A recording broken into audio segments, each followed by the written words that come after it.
Lepo zdrav, lovci na zaklade. Iščemo GLS-ov paketomat, v katerem ni nič about you, je pa not 500 evrov, ki jih lahko zapravite, kar vam paše. Koda je 83990456. Nekdo je zdaj pri tem paketomatu in je na telefonu. Aha, nima Gospod, kode. kaj pa poslušate na telefonu? Radio poslušate na Radio telefonu? ena posluša. Ja. Ali 500 evrov je noter? Ja. Pa imate kodo? Nima kode. Aha, zdaj pa še ena prišla? Okay.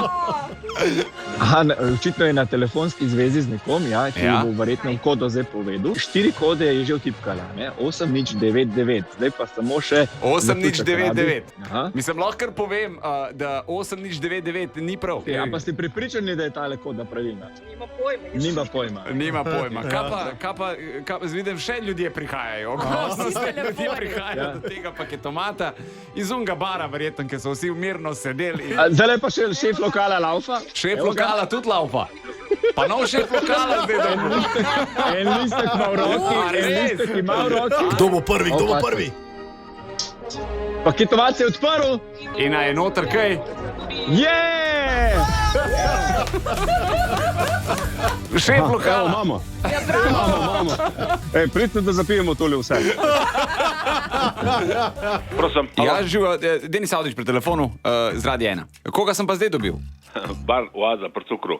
Ja. Ja. Najprej bo en klic in nekdo z radia. Ja. Kaj pa to?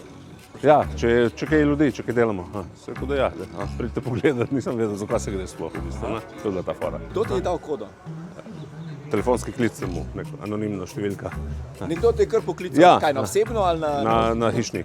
na lokal? Ja, na lokal. In nekdo poklical? Ja, in mi je dal kodo.